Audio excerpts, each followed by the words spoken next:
Good morning, everyone. Hi. Oh my gosh, I'm back.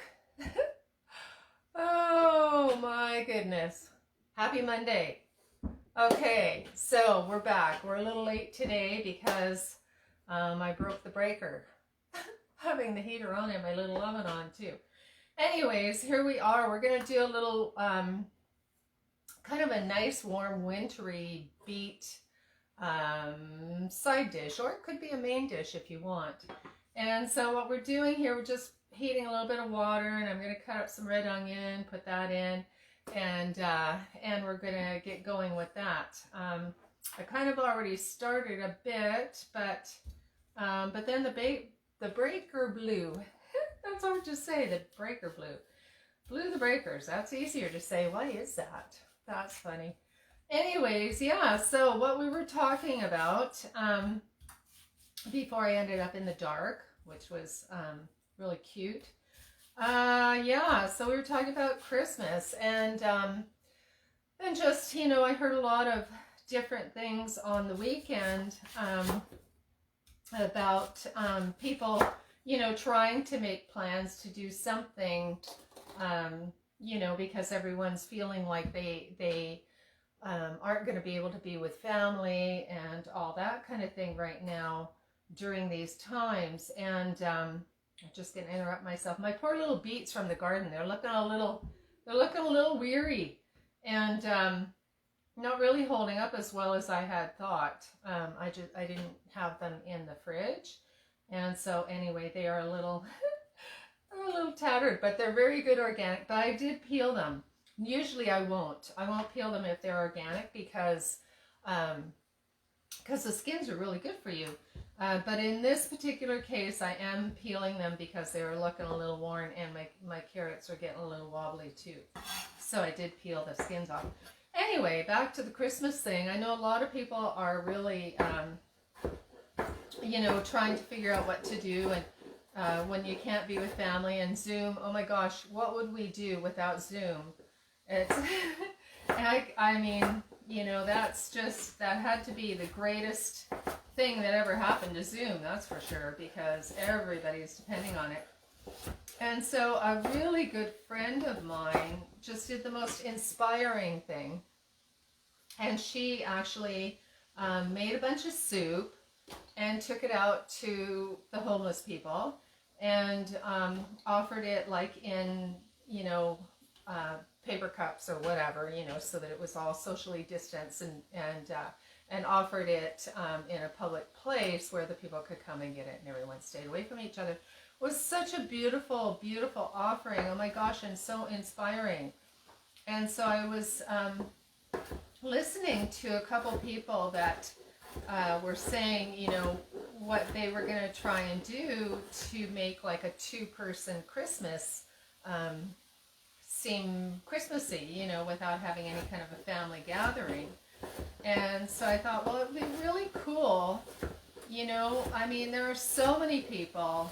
I know a lot of people are really trying to figure out what to do, but there are so many people that don't even have that option of doing a Zoom thing with family. There's so many people that don't have anybody else, that, that Christmas is like that all the time, or, at other times, not just this year, but in the past. So many people haven't had that opportunity to get together with family for whatever those reasons are.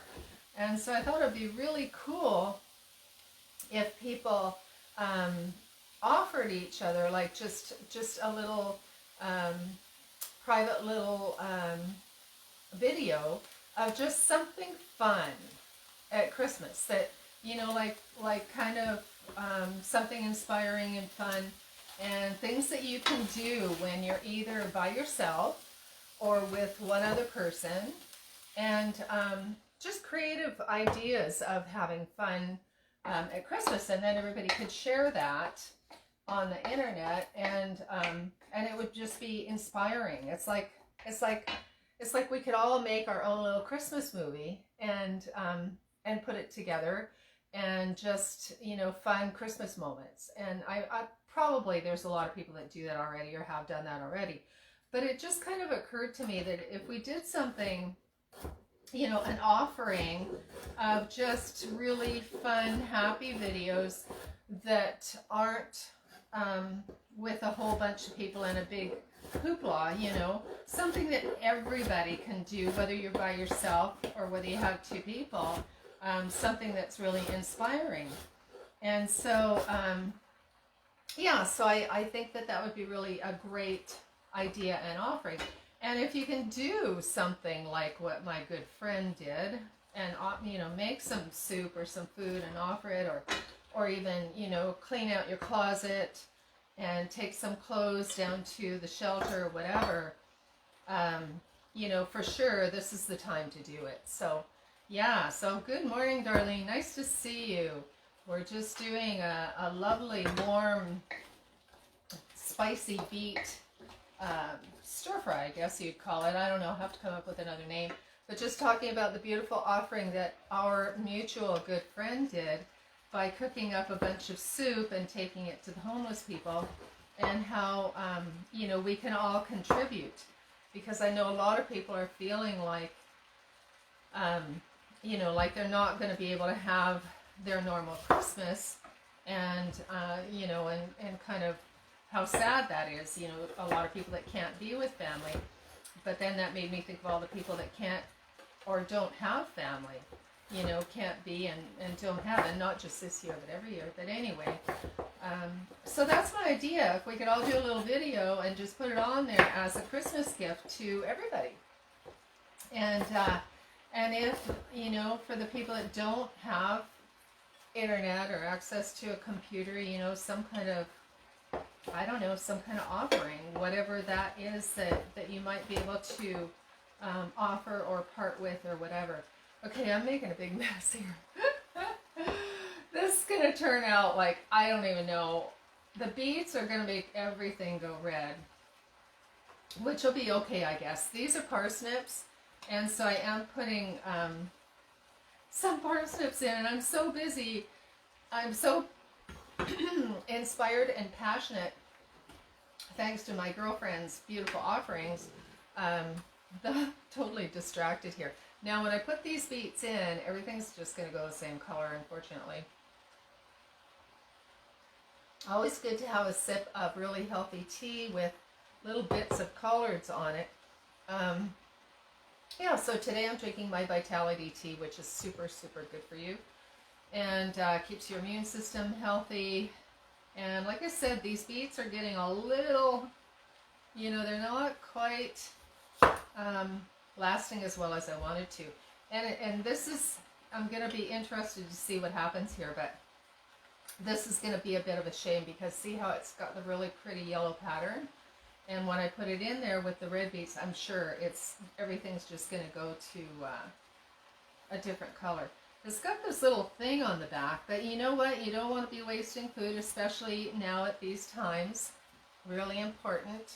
Hey, Jane, yeah. Oh, you did your birthday party. Oh, that's awesome. Yes, what would we do without Zoom? That has been the greatest gift. Honestly, it's just been super, super amazing for everybody. And there's a couple other things too. I don't know a lot about them. A couple other media places where you can, you know, where you can gather in a virtual room together. And I have done one with the Facebook room. You can have a little room and invite people, and it's kind of like a little Zoom. And that works really, really good. I did that, and it was like way easy. It was just super, super easy. And I think there are a bunch of other things too. I'm sure Google has something, and I can't remember. There's a couple others that do that, and I don't know. I mean, there's so many social media opportunities out there. There's all kinds of things I've heard. Okay, I want to keep these separate before I add the beets, because I'm sure it's going to turn everything so super red. But anyway, there's another platform out there, whatever you call those things, I don't know. similar to Facebook, and it's called a MeWe. And I'm sure people are laughing at me that I'm thinking this is new. It's probably not that new. But I was kind of looking at that because, you know, as you guys know, I sell a lot of my teas and my chocolates and my herbal salves and all that kind of thing. And so I was going to set up a Facebook shop, and I did. I spent like 6 hours putting everything in there, and you know, super awesome. And then I have books on breast health, you know, how to work naturally to protect your breasts and keep them healthy, and just a little bit of an understanding about contributors to breast cancer and all that kind of thing. It's just a little book, you know, I mean, it's bigger than a pamphlet, but it's like a 30-page book. And a prostate book on prostate, how to keep that healthy, and those kinds of things, you know, as well as my teas and my salves and all that stuff. And I put it all on the Facebook shop, and they took it all down. Apparently you're not supposed to learn how to stay healthy on Facebook, and I hope they don't take this down. But I'm like, oh my God, you know, it's got this saying, open your Facebook shop. It keeps telling me and sending me the notices, open your Facebook shop, you know, you can sell products right here. And apparently I can't. So I haven't really looked at Etsy really. I thank you, everyone. I so appreciate your support and your orders and everything, because I've been doing really, really well without any of that. And locally, for sure, it's just easier. It's just the people that maybe are just wanting to, don't really know about all the products and stuff like that, and wanting to explore a little bit more about the different things that I have. And so I guess I'm gonna go with Etsy, since Facebook won't let me put anything on there. Like I don't know. I have a that's what it was. I have a relaxation and meditation CD that I created, and it's, I have to say, it's I've been told it'll put pretty much anybody to sleep. I don't know if that's a good thing, but if you listen to it before bed, or when in times of stress, apparently it works really well. I've had people use it before surgeries and stuff like that, because it was very calming. And couldn't even have that on there. I don't know. But if you lose me on Facebook, you might catch me on MeWe. I haven't really looked into it too much, but I did sign up for one just to check it out. So I don't know what the future holds. Honestly, we're just all in this. We're all on the. I don't know what it is. It's like, you know, we're all moving along, and then we're going this way, and then we're going that way, and who knows, right? Who knows? There's a lot of interesting predictions out there.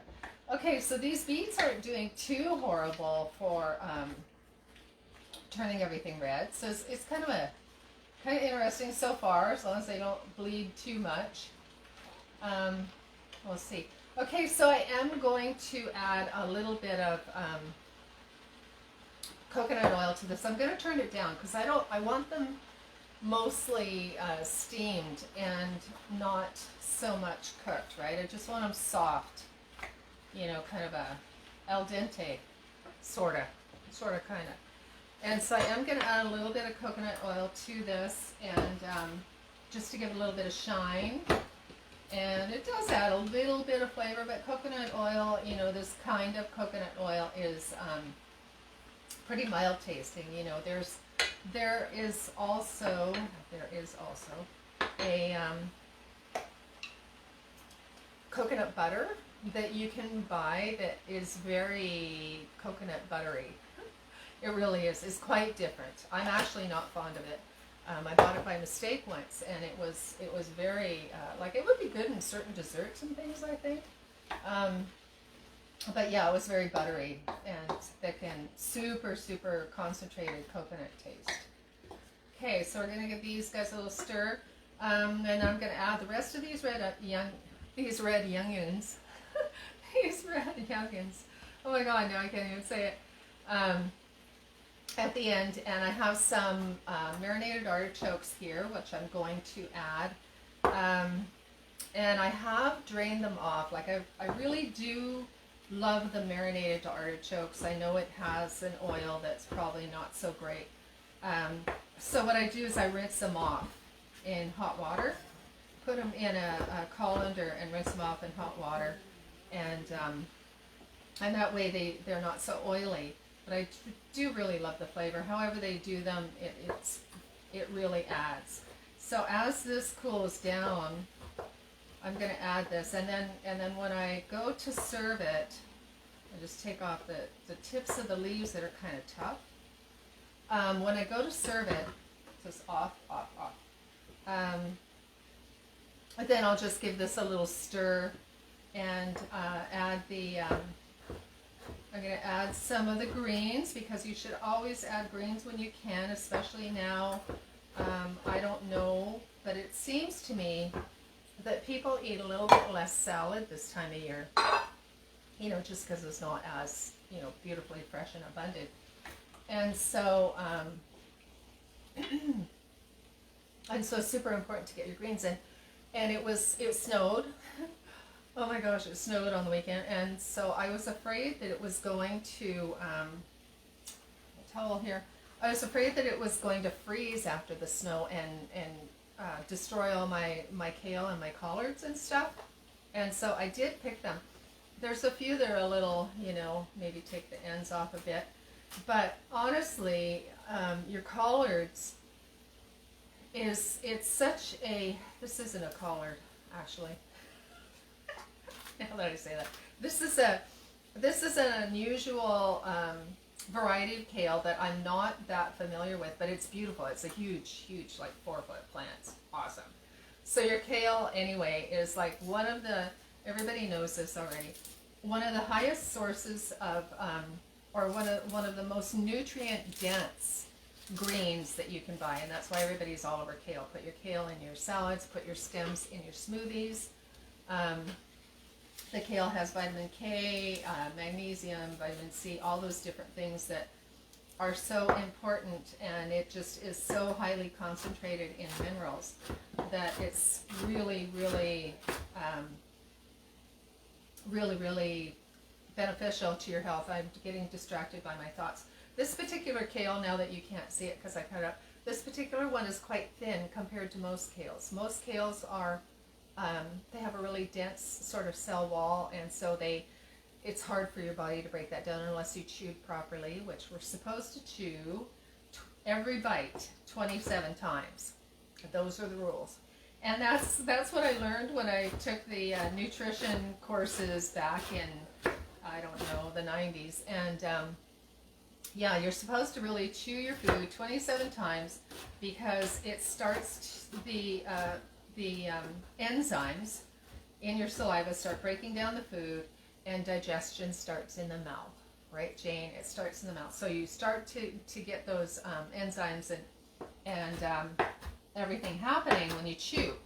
But we don't normally, most of us don't chew 27 times each bite, and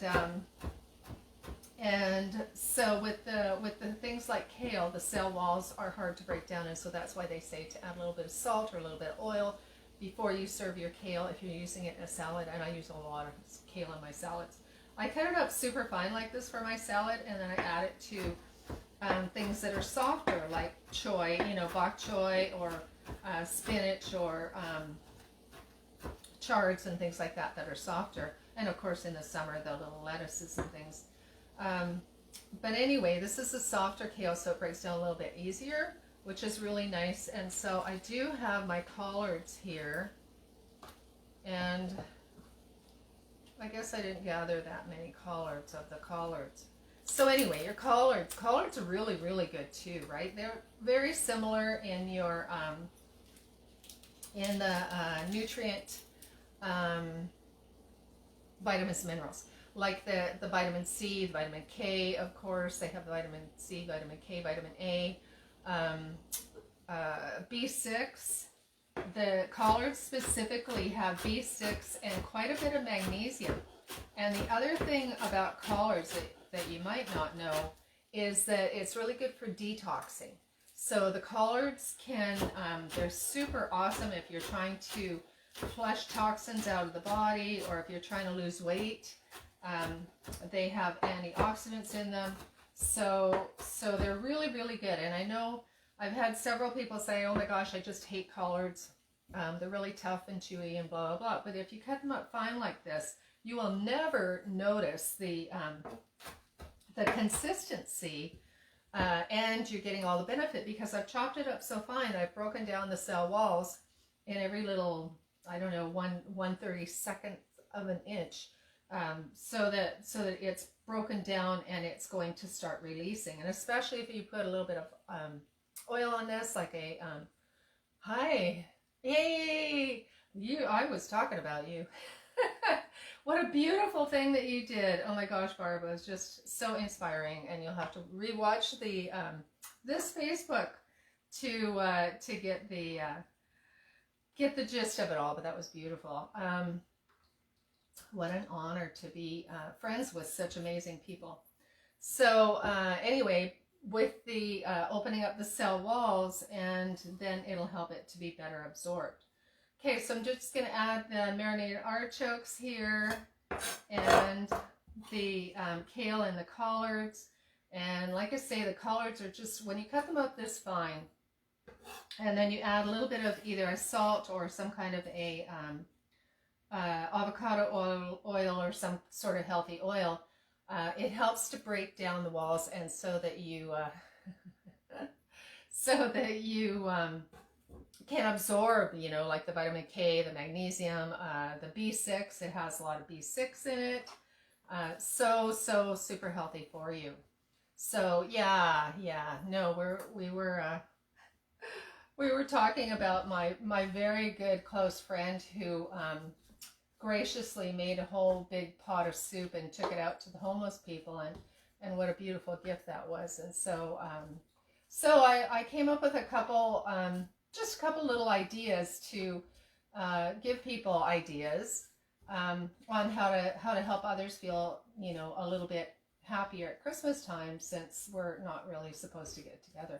Doesn't that look good? It looks really good. I almost don't even want to add any seasonings because it just looks amazing. But I will. I do want to, I'm going to add the rest of these red onions so that they'll be sort of fresh and crunchy. And all right, so what I'll do, okay, let's do some garlic.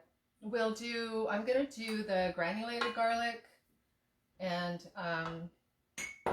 actually maybe I don't want to do a whole lot of get my garlic out here. I don't want to do do I want to, or don't I want to? Okay, I'm just going to do that for the garlic, okay? And I seem to put garlic and ginger in everything, so I should switch it up a little bit. I am going to add just a teensy bit of the tamari, which is the natural gluten-free soy sauce. And I'm just going to add like hardly any, just a little, to add an exotic type of saltiness to it. And I do always love to add some cayenne to it. You can add chilies if you want, but I really want this to taste like what it is. I want to taste the beets and the carrots, and so I don't want to overpower it. I just want to enhance it. So I'm not going to add a whole lot of spices this time. But what we can do, just a teensy bit of the maple syrup, just a tiny bit. I should get a smaller jug. Okay, hardly any. And then, and so what we can do is now that it's cooled, we can sneak in some of the supplements. And so the maca, I always like to boost whatever it is that we're cooking, you know, boost it with some health supplements. So you could add, you almost would be able to add the mushroom complex powders if you wanted to do that, because they are they're so good for the immune system. They're anti-cancer, they're antiviral. You could add something like that if you wanted to. I don't happen to have that right here on the table with me, but I'm going to add some maca. So maca has and I'm just going to add a little bit, just enough to give us a little bit of that, the benefits of the maca for energy, and immune system, and just a tiny bit, because it does have a little bit of an earthy taste, so that should go along with the beets, because the beets always have a bit of an earthy taste. And the beets, I mean, the beets are so important, and I know a lot of people have concerns about the beets, and these are organic ones, which is really, really good. But even if you can't get organic ones, I do believe that the benefits outweigh the, you know, all the negative input about them.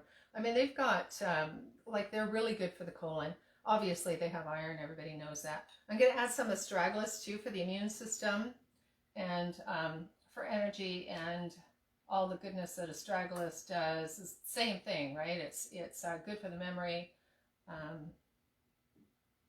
Okay. And, oh my gosh. Yeah, so the beets are really good, like, to protect against cancer and things like that. Also has your magnesium, your calcium, iron, of course. Did I say that already? I think you guys already know that. Yeah, so really good for the heart and everything. So I think definitely the benefits of the beets, even if you can't get them are organic, outweigh the negativity. So there you go. So now we have our health supplement on top of our beet thing. Our beet dish. I don't know what to call this. You guys need to help me. I don't know. It's like a beet saute. That doesn't sound very good. It's like just a lovely, you know, it's pretty and it's really healthy. And I just am thinking. Do you think we should add a little bit of ginger? Let's see. Oh, really? Oh my gosh. I'm not even going to comment on that. Thanks for telling me. I said thanks for telling me, though. We will see. Hey, cinnamon. I just looked. That's why it's so handy to have all these different herbs and things close to you so that you can experiment and to have fun with different spices. I was thinking of ginger, but it just didn't feel right. A little bit of cinnamon. Just a tiny bit. It's hardly coming out. I think I need to hit my holes. And, oh, what else? I mean, I add so many things all the time, like peppers. You know, you can add mushrooms, you could add peppers. What else do we have here? You could add seaweeds, you could add all kinds of things. But I think what I should do is just leave it alone. Maybe just the tiniest bit of ginger. It's so hard for me to just leave things alone a little bit. And but I will sprinkle it over here because I don't want very much. This is like a dust, barely dusting, little fairy dust on there. Okay, I better leave it alone because I want it to be. Yeah, I like the idea of the cinnamon. I think that's neat. That would be really tasty and a nice little surprise. And then you're going to bite into those, you know, the onion. Fresh onions, and this has just steamed, like so important that it is just barely steamed the kale and the collard so that you get the benefit of almost eating salad with it, with your vegetables. Salad with your vegetables. So anyway, so that's it for today. We will see you guys tomorrow, and let me know in your comments any suggestions, ideas, anything you want me to experiment, and try and stay warm. It is like seriously freezing cold out there for me anyway. We'll see you tomorrow. Have a good day. Check out my Instagram, my YouTube channel, and share and subscribe.